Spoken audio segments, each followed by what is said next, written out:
Boa tarde a todos, meu nome é Eugênio Baquim. Hoje eu vim apresentar uma partezinha da minha dissertação de mestrado, que eu, graças a Deus, estou concluindo agora, na disciplina de leitura, escrita e apresentação científica aqui da UFRJ. Também sou aluno do programa de pós-graduação, membro ali do Laboratório de Biomecânica Muscular e a gente estuda mecânica muscular. Bom, eu trouxe para vocês dois dos melhores corredores de todos os tempos, porém, eu não sei se vocês conhecem, aqui é o Usain Bolt e ali do outro lado, do meu lado esquerdo, o Eliud Kipchoge. Ambos são recordistas mundiais, campeões olímpicos, multicampeões olímpicos, só que eles correm, ambos são corredores, porém eles correm em provas completamente opostas, Um precisa de aplicar força muito rápido para vencer uma velocidade curta no menor tempo possível e o outro também quer vencer uma distância no menor tempo possível, só que distâncias prolongadas.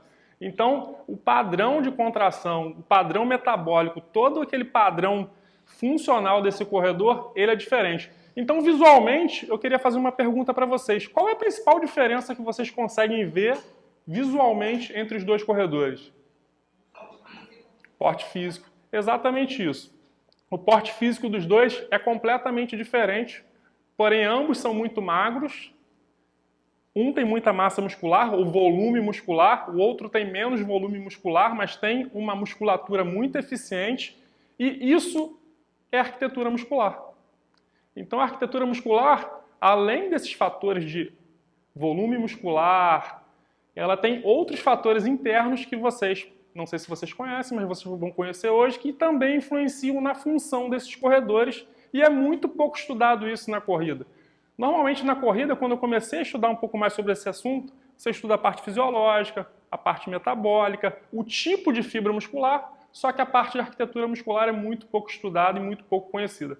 Talvez porque não tenha muita importância, ou talvez porque seja apenas ausência de literatura a respeito desse tema.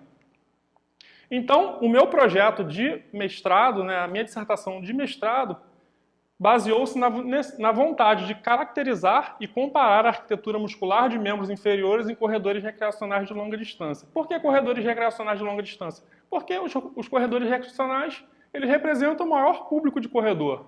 E todo corredor, inclusive eu me encaixo nesse perfil, tem vontade de melhorar. Então, se a gente compreende melhor como é a estrutura desse tipo de público, a gente com certeza vai conseguir dar retorno melhor para esse tipo de população. Nós que somos profissionais precisamos entender um pouco mais do que o básico para poder trabalhar com esse tipo de público. Minha apresentação foi dividida classicamente em introdução, materiais e métodos, resultado, discussão e conclusão, porém muito pouco. Eu vou falar muito pouco sobre cada tema, senão não daria tempo. Mas basicamente a arquitetura muscular é definida como o arranjo geométrico das fibras musculares em relação ao seu eixo de geração de força. Ou seja, é como a musculatura está organizada dentro do músculo. Só isso, como as fibras musculares estão organizadas dentro do músculo, desculpe. E aqui a gente pode ver que tem essa linha na diagonal, no músculo vasculateral, aqui é uma imagem de ultrassom, e a gente pode ver o comprimento do fascículo, que é essa imagem amarela diagonal. O ângulo que faz desse fascículo em relação à sua aponeurose profunda é chamado de ângulo de penação. A diferença, ou a espessura entre a aponeurose superficial e a aponeurose profunda é a espessura muscular, ou seja, a distância entre a aponeurose superficial e a aponeurose profunda é chamada como espessura muscular. E também tem outras duas variáveis, que é a área de secção transversa anatômica e a área de secção transversa fisiológica, que não estão nessa imagem, mas nada mais é do que um corte transversal quando você coloca o ultrassom no meio do músculo. Mas, como já falei, todo mundo estuda muita fisiologia e pouca mecânica muscular. E a corrida, ela tem muita mecânica. Toda vez, aqui a gente tem um gráfico das fases, da fase de apoio, principalmente vamos olhar ali até os 50% da fase de apoio, que é a fase de absorção de cargas na corrida. Ou seja, toda vez que a gente corre e encosta o pé no chão, o nosso corpo precisa absorver as forças de reação do solo durante a corrida. E parece pouco, mas toda vez que a gente entra em contato com o solo, essa sobrecarga pode chegar a 2,5 vezes o peso corporal. Ou seja, se eu tiver 80 quilos, em cada contato do nosso corpo com o solo, a gente vai atingir cerca de 200 quilos por contato do corpo com o solo. Imagina isso sendo feito em 3 horas, 4 horas, que é o que a galera costuma fazer em corridas de longa distância. E quando isso acontece, aqui a gente pode continuar vendo a fase de apoio, você vai ver que a musculatura, ela não contrai de maneira máxima, mas ela precisa contrair para absorver essa carga mecânica. E as musculaturas, tanto do quadríceps quanto do gastrocnêmio, são importantíssimas para fazer essa absorção de carga. Então, quando a gente entra em contato com o solo, que o nosso joelho flexiona, a musculatura é quem controla essa flexão de joelho, flexão de quadril, flexão de tornozelo. Então, há um estresse mecânico muito grande nessa musculatura.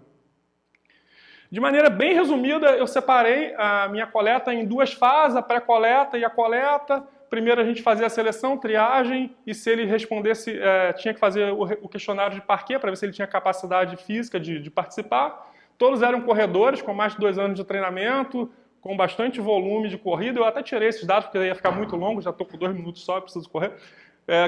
A coleta, e aí a coleta foi tudo no mesmo dia, e a gente fazia as imagens de ultrassom, que na verdade quem fazia era eu. E aqui tem como era feito, né? Toda a musculatura era marcada e medida. Aí aqui eu conseguia ter o comprimento do músculo, tanto do vasto lateral quanto do gastrocnêmio medial. Conseguia separar esse músculo em vários comprimentos. E na área longitudinal e transversal a gente também fazia tanto imagem estática quanto imagem dinâmica. E os resultados? Para minha surpresa, esses resultados foram de encontro ao que eu imaginava, a minha hipótese inicial, e com certeza está relacionada àquela parte mecânica que a gente falou um pouquinho lá na introdução. A diferença que eu encontrei, tanto de estrutura desses músculos, foi só para o comprimento do fascículo e a área de secção transversa unicamente do vasto lateral, mas é um resultado bastante interessante porque as técnicas que a gente usou nesse estudo de ultrassonografia não foram utilizadas ainda nos estudos anteriores que mediram a mesma coisa, então a gente tem bastante discussão aí pela frente. Basicamente, o que acontece? Quando você está na fase de absorção, a olho nu a gente acha que o músculo está se contraindo excentricamente, só que na verdade não parece que é isso que acontece. Esse é um estudo bem recente, de 2020, e o fascículo muscular, que é um grupo de fibras musculares que está ligado que está ali dentro do músculo que eu mostrei para vocês lá atrás, ele muda muito pouco de comprimento, ou seja, ele alonga um pouco, variando só 9%. E todo o outro componente de variação articular, variação angular, é feito através dos componentes não contráteis, que é tendão, os tecidos não contráteis que recobrem o músculo, enfim.